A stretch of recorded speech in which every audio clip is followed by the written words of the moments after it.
নমস্কার, দ্বাদশ শ্রেণীর ছাত্রছাত্রীদের স্বাগত জানাই। আমি আজকে তোমাদের যে চ্যাপ্টারটা তোমাদের স্টার্ট করেছিলাম আমি, অর্থাৎ ধ্বনিতত্ত্ব, তারই পরবর্তী অর্থাৎ দ্বিতীয় পর্ব নিয়ে আলোচনা করব। প্রথম দিন আমরা জেনেছিলাম যে ধ্বনি কি।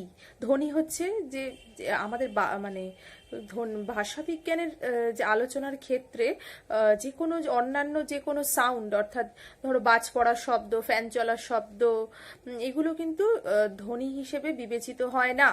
অর্থাৎ কথা বলার সময় আমাদের বাকযন্ত্র থেকে যে ধ্বনিগুলো নির্গত হয় সেটাই কিন্তু এই ধ্বনিতত্ত্বের ধ্বনির আলোচনার ক্ষেত্র।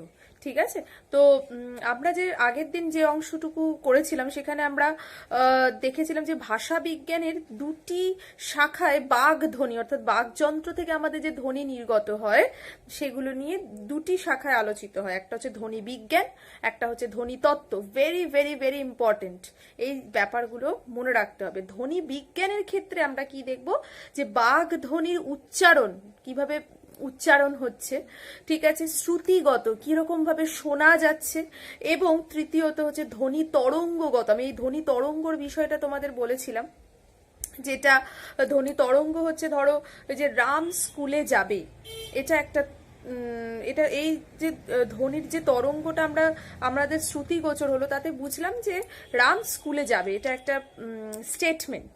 কিন্তু যখন আমি বলছি যে রাম স্কুলে যাবে, রাম স্কুলে যাবে, তাহলে দেখো এখানে আমার এই যে ধ্বনির যে আমার যে তরঙ্গর যে বদল হলো, তাতে কিন্তু একটা প্রশ্নের ভাব উদিত হলো। ঠিক আছে, এই যে বিষয়গুলো, এই বিষয়গুলো আলোচিত হবে কোথায়? ধ্বনি বিজ্ঞানের আলোচনায়। আর ধ্বনি তত্ত্বের আলোচনায় যে আলোচনাটুকু হবে সেটা হচ্ছে একটি ভাষার বাগধ্বনিগুলো সেই ভাষায় কিভাবে ব্যবহৃত হয়, একটি ভাষার বাগধ্বনিগুলো সেই ভাষাতেই কিভাবে প্রয়োগ করা হয়, কিভাবে ব্যবহার করা হয়, সেটাকে বিশ্লেষণ করে হচ্ছে ধ্বনি তত্ত্ব। ঠিক আছে, এইটাই হচ্ছে দুটো পার্থক্য। ভীষণ প্রশ্ন আসে, সেজন্য খুব ভালোভাবে এই বিষয়টা কিন্তু তোমাদের মনে রাখতে হবে। এরপর দেখো ধ্বনি বিশ্লেষণ করে দুভাবে তোমাদের বইয়ে রয়েছে। এরপর আমরা বাগধ্বনি কয় ভাবে হয়, কয় রকমের, সেটা জানবো। বাগধ্বনি প্রধানত দুই প্রকার, বিভাজ্য ধ্বনি এবং অবিভাজ্য ধ্বনি। কি বললাম? বিভাজ্য ধ্বনি এবং অবিভাজ্য ধ্বনি। ভীষণ প্রশ্ন আসে, ভীষণ ইম্পর্টেন্ট কোয়েশ্চেন, তোমাদের কিন্তু এটা মাথায় রাখতে হবে। তো এই বিভাজ্য ধ্বনি এবং অবিভাজ্য ধ্বনি মধ্যে বিভাজ্য ধ্বনির আবার দুটো মূল ভাগ রয়েছে।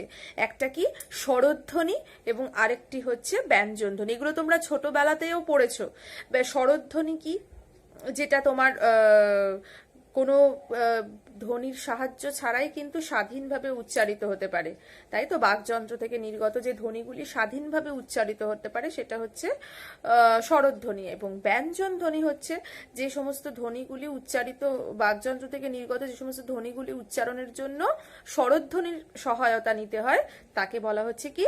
ব্যঞ্জন ধ্বনি। তাহলে বিভাজ্য ধ্বনির দুটো ভাগ আমরা পেলাম, স্বরধ্বনি এবং ব্যঞ্জন ধ্বনি। এবার অবিভাজ্য ধ্বনির আবার কতগুলো ভাগ রয়েছে, সেটা হচ্ছে একটা হচ্ছে দৈর্ঘ্য, একটা শ্বাসাঘাত, একটা জ্যোতি, আর একটা হচ্ছে সুর তরঙ্গ। তাহলে কি কি? দৈর্ঘ্য, একটা হচ্ছে শ্বাসাঘাত, একটা হচ্ছে জ্যোতি, আর একটা হচ্ছে সুর তরঙ্গ। এই চারটে জিনিস পড়ছে হচ্ছে অবিভাজ্য ধ্বনির ক্ষেত্রে। ঠিক আছে, এবার আমরা আগে জানবো হচ্ছে বিভাজ্য ধ্বনি কাকে বলে এবং অবিভাজ্য ধ্বনি কাকে বলে। দেখো আমাদের বাক প্রবাহকে, মানে আমাদের বাকযন্ত্র থেকে যে ধ্বনি নির্গত হচ্ছে তার যে একটা প্রবাহ রয়েছে, তাকে যদি বিশ্লেষণ করা হয়, এবং সেখানে আমরা দু রকমের উপাদান পাই, এগুলোর মধ্যে কয়েকটিকে আলাদা আলাদা এককে স্পষ্টভাবে ভাগ করা যায়। ঠিক আছে, সেগুলোকেই বলা হচ্ছে বিভাজ্য ধ্বনি। তার মানে কি? যে ধ্বনিগুলিকে কয়েকটি এককে আলাদাভাবে স্পষ্টভাবে ভাগ করা সম্ভব, তাকেই বলা হচ্ছে বিভাজ্য ধ্বনি। যেমন মধু, মধুকে আমরা একদম প্রতিটা ধ্বনিতে আলাদা আলাদা ভাগ করতে পারি। প্রথমে ম হচ্ছে ব্যঞ্জন বর্ণ, ব্যঞ্জন ধ্বনি, এবং ম একা বসতে পারবে না, তার জন্য ম অ অ অ দরকার, স্বরধ্বনি অ, ম প্লাস অ। তারপরে পাচ্ছি আমরা কি? ধ, ধ এবং উ, ধ প্লাস উ। তাহলে দেখো প্রতিটা ধ্বনি আমরা স্পষ্ট করে কিন্তু বিভাজন, প্রতিটা এককের ভাগ করে আমরা দেখিয়ে দিতে পারলাম। এটাকে বলা হচ্ছে বিভাজ্য ধ্বনি। ঠিক আছে, বিভাজ্য ধ্বনি। আর অবিভাজ্য ধ্বনি হচ্ছে খুব স্বাভাবিকভাবেই যে ধ্বনিগুলিকে স্পষ্টভাবে কিন্তু নির্দিষ্ট কোনো এককে ভাগ করা সম্ভব হয় না, তাকেই বলা হচ্ছে অবিভাজ্য ধ্বনি। ঠিক আছে, যেমন ধরো আমি তোমাদের যে উদাহরণ দিলাম, যেটা যে ধরো মধু যায়, ঠিক আছে, মধু যায়, ঠিক আছে, মধু যায় বাক্যতে মানে এই যে এর মধ্যে যে সুরের প্রবাহ রয়েছে তাতে আমরা বুঝে নিলাম যে মধু কোথাও একটা যায়। কিন্তু যখন আমি বলছি যে মধু যায়, মধু যায়, তাহলে দেখো আমি মধু যায় যখন আমি উচ্চারণ করছি, সেখানে দেখো একটা অদ্ভুত সুরের প্রবাহের একটা বদল হলো। ঠিক আছে, এবং সেই এই যে এই সুরটাকে তুমি কিন্তু কোনোভাবেই আলাদা করে দেখাতে পারবে না, আলাদা করে বোঝাতে পারবে না, ভাগ করে দেখাতে পারবে না। সেই যে এই ধ্বনি বা এই যে সুরের যে প্রবাহ, এটাকে আমি যেহেতু আলাদা করে দেখাতে পারছি না, সেই জন্য এই ধ্বনিগুলিকে বলা হচ্ছে কি অবিভাজ্য ধ্বনি। আচ্ছা, এরপরে দেখো বাংলা, তোমাদের বইয়ে রয়েছে পেজ নাম্বার 115, সেখানে দেখবে বাংলা স্বরধ্বনি, অনেকগুলো বাংলা স্বরধ্বনি রয়েছে। দেখো 7টি স্বরধ্বনির বিবরণ ও ধ্বনিটি উচ্চারিত হয় এমন কয়েকটি করে শব্দের উদাহরণ দেওয়া হলো। তাহলে দেখো 7টি স্বরধ্বনির বিবরণ দেওয়া রয়েছে, কি কি? ই, উ, এ, ও, এ, অ, আ। তোমাদের আগেও বলেছি এখানে ধ্বনিতত্ত্বের আলোচনায় কিন্তু মুখের উচ্চারণটাই হচ্ছে গুরুত্বপূর্ণ। লেখা বা বর্ণর এখানে কিন্তু কোনো গুরুত্ব কিন্তু এখানে নেই। এই ধ্বনিতত্ত্বের আলোচনায় সম্পূর্ণভাবে কিন্তু মুখের ভাষা নিয়েই কিন্তু আলোচিত হয়। ঠিক আছে, সেই ক্ষেত্রে স্বরধ্বনি 7টি, সেই দেখো কি কি? ই, উ, এ, ও, এ, অ, আ। ঠিক আছে, এগুলো কোথা দিয়ে কিভাবে উচ্চারিত হয় সবকিছু রয়েছে এবং উদাহরণ রয়েছে। এটা কিন্তু তোমরা ভালোভাবে তৈরি করবে এবং ভালোভাবে পড়বে। এরপরে দেখো তোমাদের একটা চার্ট রয়েছে, সেই চার্টে তো আমরা কিন্তু ছোটবেলায় পড়েছি যে ওষ্ঠধ্বনি, দন্তধ্বনি, দন্তমূলীয় ধ্বনি, মূর্ধন্য ধ্বনি, তালব্য ধ্বনি, কণ্ঠধ্বনি, কণ্ঠনালীয় ধ্বনি, মানে আমাদের বাক যন্ত্রের যে বিভিন্ন যে পার্ট, বিভিন্ন যে উপকরণগুলো রয়েছে, সেগুলোর সাহায্যে, যে পার্টগুলোর সাহায্যে যে ধ্বনিগুলো উচ্চারিত হয়, তার সেই ধ্বনিগুলো কিন্তু সেই পার্টেরই অন্তর্ভুক্ত হয়ে যায়। যেমন ধরো ওষ্ঠধ্বনি, ধরো প, ফ, ব, ভ, ম। দেখো দুটো ঠোঁট মানে শ্বাস বায়ু এসে দুটো ঠোঁটের মধ্যেই কিন্তু আঘাত করছে এবং তার ফলে আমরা কিন্তু এই ধ্বনিগুলো উচ্চারণ করতে পারছি। সেজন্য প, ফ, ব, ভ এগুলোকে বলা হচ্ছে কি ওষ্ঠধ্বনি। ঠিক আছে, ওষ্ঠের সাহায্যে। তো সেক্ষেত্রে এরকম প্রশ্ন আসতেই পারে যে ওষ্ঠধ্বনির উদাহরণ দাও, তখন কিন্তু এগুলো লিখতে হবে। আচ্ছা, দন্তধ্বনি, দেখো দন্ত, ত, থ, দ, ধ, প্রতিটা দেখো আমাদের জিভ গিয়ে বাড়ি মারছে কোথায়? একদম দাঁতে। ঠিক আছে, দাঁতে, সেই কারণে এগুলোকে বলা হচ্ছে দন্তধ্বনি। ঠিক আছে, এরপরে দেখো দন্তমূলীয় ধ্বনি, স, স, ন, ঠিক আছে, স, ন, র, এগুলো ঠিক আমাদের দাঁতের ওপরের যে স্থানটা, অর্থাৎ সেখানে গিয়ে যে সেটার সাহায্যে যেহেতু উচ্চারিত হচ্ছে। দন্তমূলীয় মানে দাঁতের যে মূল অংশ, দাঁতের গোড়ার সাহায্যে, গোড়ায় গিয়ে আমাদের শ্বাসবায়ু যেহেতু আঘাত করছে, সেই কারণে কিন্তু এই ধ্বনিগুলির নাম হচ্ছে কি দন্তমূলীয় ধ্বনি। এইভাবে মূর্ধাতে ট, ঠ, ড, ঢ গিয়ে আমাদের জিভ গিয়ে ঠেকছে মূর্ধায়, সেই জন্য মূর্ধার সাহায্যে যেহেতু উচ্চারিত হচ্ছে, সেই কারণে এই ধ্বনিগুলির নাম মূর্ধন্য। তালব্য, এগুলো আমরা তালব্য ধ্বনি, চ, ছ, জ, ঝ। ঠিক আছে, আমাদের তালুতে গিয়ে যে ধ্বনিগুলি আঘাত করছে বাতাস, ঠিক আছে, আমাদের শ্বাসবায়ু অর্থাৎ যে আঘাত করছে, সেই কারণে এই ধ্বনিগুলি হচ্ছে তালব্য ধ্বনি। এইভাবে কিন্তু প্রতিটি ধ্বনি বিভাজিত হয়েছে, সেইগুলো কিন্তু তোমাদেরকে মনে রাখতে হবে এবং এই চার্টটা কিন্তু ভীষণ প্রশ্ন আসে। ঠিক আছে, এরপরে রয়েছে দেখো ঊষ্মধ্বনি, 3টি স, তালিব্য স, দন্তস্ব এবং পেট কাটা মূর্ধন্য স এবং হ, এই 4টে হচ্ছে ঊষ্মধ্বনি, অর্থাৎ যখন এই তিনটি ধ্বনি উচ্চারিত হচ্ছে তার থেকে যে বাতাস নির্গত হচ্ছে, একটা উষ্ণ বাতাস, দেখো হ বলো, তুমি হাতের সামনে দেখো হ বা স বলো, দেখো একটা উষ্ণ বাতাস তুমি তোমার তালুতে, হাতের তালুতে অনুভব করতে পারছো। সেই জন্য এই ধ্বনিগুলিকে বলা হচ্ছে ঊষ্মধ্বনি। এরপরে দেখো কম্পিত ধ্বনি র, জিভটাকে কম্পনের সাহায্যে এই র উচ্চারিত হচ্ছে, সেই জন্য বয়সীর্ণরা হচ্ছে কম্পিত ধ্বনি। তাড়িত ধ্বনি র র র, এই যে র উচ্চারণ, ঠিক আছে, একটা জিভের মধ্যে একটা তাড়নার সৃষ্টি হচ্ছে, সেই কারণে এই ডয়শীর্ণরা হচ্ছে তাড়িত ধ্বনি। এইভাবে কিন্তু প্রতিটি ধ্বনি আলাদা করা রয়েছে এবং তোমাদের শর্ট কোয়েশ্চেন ভীষণ আসে, সেজন্য এই চার্টটা খুব ভালো করে কিন্তু তোমাদের পড়তে হবে, ঠিক আছে। এরপরে আমরা চলে যাব হচ্ছে ধ্বনিমূল এবং সহধ্বনি। এই ধ্বনিমূল এবং সহধ্বনি থেকে ভীষণ প্রশ্ন আসে, সেই জন্য তোমাদের খুব ভালো করে এই অংশটা কিন্তু পড়তে হবে। আচ্ছা, ধ্বনিমূল কাকে বলে, ঠিক আছে। ধ্বনিমূল হচ্ছে, দেখো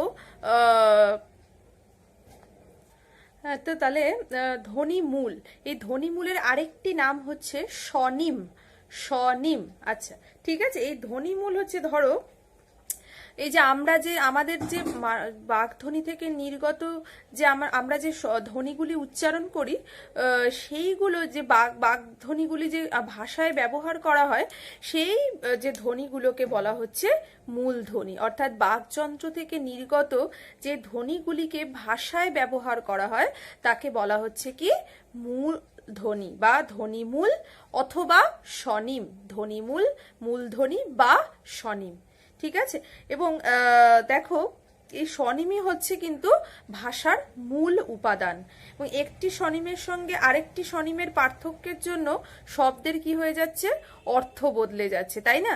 ধরো প্রতিটি ভাষায় যে প্রতিটি ধ্বনি রয়েছে, সে একটা ধ্বনি কিন্তু আমরা নির্দিষ্ট একটি শব্দ উচ্চারণের ক্ষেত্রে সেই নির্দিষ্ট ধ্বনিটি উচ্চারণ করছি, আমরা যদি তার জায়গায় অন্য কোনো ধ্বনি উচ্চারণ করি তাহলে শব্দটির অর্থই কিন্তু কি হয়ে যাবে, বদলে যাবে। তাই এই একটি ভাষার ক্ষেত্রে এই মানে ধ্বনি হচ্ছে অত্যন্ত গুরুত্বপূর্ণ, অর্থাৎ মূল উপাদান, ঠিক আছে। তো একে বলছে আমরা ধ্বনিমূল। এরপরে আমরা জানবো কি সহধ্বনি কাকে বলে বা পূরক ধ্বনি। সহধ্বনি মানে কি, ধরো প্রতিটি ভাষারই কিছু মূল ধ্বনি থাকে, তাই তো, কিন্তু দেখো এই কোনো একাধিক, অনেক সময় কি হয় যে তাদের মধ্যে কোনো কোনোটির মধ্যে একাধিক উচ্চারণ বৈচিত্র্য থাকে। মানে ধরো ল, এই ল একটা মূল ধ্বনি, তাই তো, সে স্বাধীনভাবে কোনো একটা শব্দ উচ্চারণে ব্যবহৃত হচ্ছে এবং তার একটি নির্দিষ্ট ধ্বনি ল। এই ল যখন আমরা কোনো একটা এই ল, আবার লয়ের কিছু উচ্চারণ বৈচিত্র্য রয়েছে, ঠিক আছে, সেটা আমরা জানবো। এই যে একটি ধ্বনির এই যে বিভিন্ন উচ্চারণ বৈচিত্র্য, ঠিক আছে, এই প্রতিটি মূল ধ্বনির যে উচ্চারণ বৈচিত্র্য থাকছে তাকেই কিন্তু বলা হচ্ছে কি সহধ্বনি, মানে সেই ধ্বনিরই সহধ্বনি।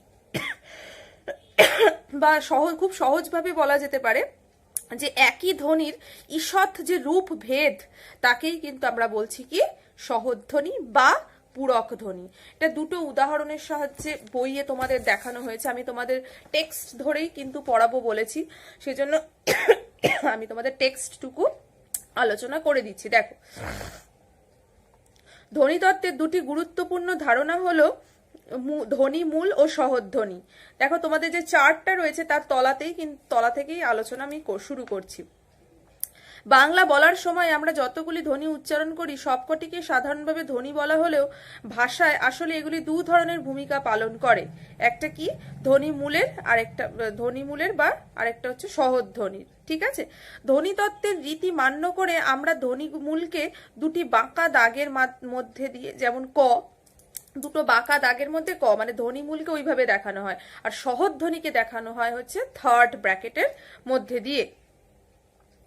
দুটো শব্দ দিয়ে এবার বোঝানো হয়েছে। দেখো প্রত্যেকে আমার সঙ্গে উচ্চারণ করবে। দেখো আমি বলছি লঙ্কা, লঙ্কা, লঙ্কা, দেখো জিভটা কোথায় লাগছে। আর যখন তুমি বলছো উল্টো, উল্টো, উল্টো, লঙ্কা, লঙ্কা আর উল্টো, এবার দুটোই কিন্তু আমি ল উচ্চারণ করলাম, কিন্তু দেখো উচ্চারণের স্থান দুটোর কিন্তু আলাদা। ভালো করে দেখো, লঙ্কা বলো আর উল্টো বলো, লঙ্কা এবং উল্টো। একটাতে দেখো জিভটা সামনের দিকে প্রসারিত হচ্ছে, আর একটা কিন্তু পিছনের দিকে মূর্ধায় গিয়ে লাগছে। সেক্ষেত্রে দেখো শব্দ দুটি কানে শুনে মুখে উচ্চারণ করো। এবার মন দিয়ে দেখো দুটো শব্দের ল উচ্চারণ করার সময় জিভের আগাটা ওপরে তালুতে ঠিক কোনখানে ঠেকছে, এক জায়গায় নয়, তাই তো। লঙ্কার ল জিভ ওপরের পাটির সামনের দাঁতের পিছনের মাড়ি, দাঁতের পিছনের মাড়ির পিছনে বা দন্তমূলে ঠেকছে। লঙ্কা, লঙ্কা লটা গিয়ে দেখো দাঁতের একদম গোড়ায় গিয়ে ঠেকছে। আর উল্টো লটা কি হচ্ছে, আরো পিছনে, ঠিক আছে। যেখানে ট উচ্চারণ হচ্ছে সেখানে ল উচ্চারণ হচ্ছে, ট ট। আর লঙ্কা উল্টো, উল্টো, ঠিক আছে। তো তাহলে দেখো বাংলায় লয়ের উচ্চারণ তাহলে দুরকম পাওয়া যাচ্ছে, ঠিক আছে। একটা যেহেতু যেখানে ট উচ্চারণ করছি সেখানে পাওয়া যাচ্ছে ট হচ্ছে কি মূর্ধাতে গিয়ে লাগছে, সেই জন্য মূর্ধন্য ধ্বনি, তাহলে এটা আমি মূর্ধন্য ল বলতে পারি এই লকে, ঠিক আছে। আর যেটা লঙ্কা বলছি যেহেতু, সেটা যেহেতু দন্তমূলে গিয়ে ঠেকছে, তাই তাকে আমরা দন্তমূলীয় ল বলতে পারছি। তাহলে দেখো এই লয়ের ল, তাহলে দেখো ল একটাই ধ্বনিমূল, অথচ তার দেখো দুটো শব্দের ক্ষেত্রে তার ব্যবহার কিন্তু ভিন্ন, তার বৈচিত্র্য এখানেই। তো এই যে ল ধ্বনিমূলটার যে বৈচিত্র্য আমরা পেলাম, এটাকেই বলা হচ্ছে কি ধ্বনি, এই সরি সহধ্বনি, ঠিক আছে। দেখো বাংলা বর্ণে লিখেই তফাৎ দেখানো যাবে না, তাই কিছু কাজ চালানো চিহ্ন জুড়ে বোঝা। লঙ্কার ল হলো দন্তমূলীয় ল, আর উল্টোর ল যেহেতু মূর্ধন্য ধ্বনি টয়ের উচ্চারণ স্থানে উচ্চারিত, তাই একে বলা হচ্ছে কি মূর্ধন্য ল। এবার যেহেতু মূর্ধন্য লয়ের উচ্চারণে জিভ পিছিয়ে যায়, তাই লয়ের বাঁ দিকে একটা তীর চিহ্ন, এগুলো তোমাদের প্রয়োজন নেই, এগুলো তোমাদের দরকার হবে না। এবার উচ্চারণ করতে বলা হচ্ছে আলতা, আলতা উচ্চারণ করো প্রত্যেকে। জিভটা কোথায় গিয়ে ঠেকছে দেখো, সামনের পাটির দাঁতের পিছনে যেখানে ত উচ্চারণ হচ্ছে, আলতা, আলতা, ঠিক আছে। অর্থাৎ লয়ের উচ্চারণের তৃতীয় বৈচিত্র্য পাওয়া যাচ্ছে, আলতা। দেখো উল্টো বলছিলাম জিভ পিছনে যাচ্ছে, লঙ্কা বলছিলাম দাঁতে লাগছিল, হচ্ছে একদম দাঁতের মূলে লাগছিল, মানে মাড়ির গোড়ায় লাগছিল, সেজন্য দন্তমূলী। এবং আলতাটা যখন বলছো তখন গিয়ে ঠেকছে কোথায়, কোথায় লটা একদম দাঁতে, ঠিক আছে। তাহলে দেখো আমরা তাহলে এটাকে দন্ত ল বলতে পারি, ঠিক আছে। ঠিক যেখান থেকে ত থ দ ধ উচ্চারণ হচ্ছে সেখান থেকেই কিন্তু আলতা ল উচ্চারিত হচ্ছে। তাহলে দেখো আমরা তিনটে বৈচিত্র্য পেলাম এই ল মূল ধ্বনি মূলের, ঠিক আছে। তো এইগুলোকেই বলা হচ্ছে কিন্তু সহধ্বনি। আচ্ছা, আমরা পরবর্তী আলোচনা পরবর্তী ভিডিওতে করব। নমস্কার।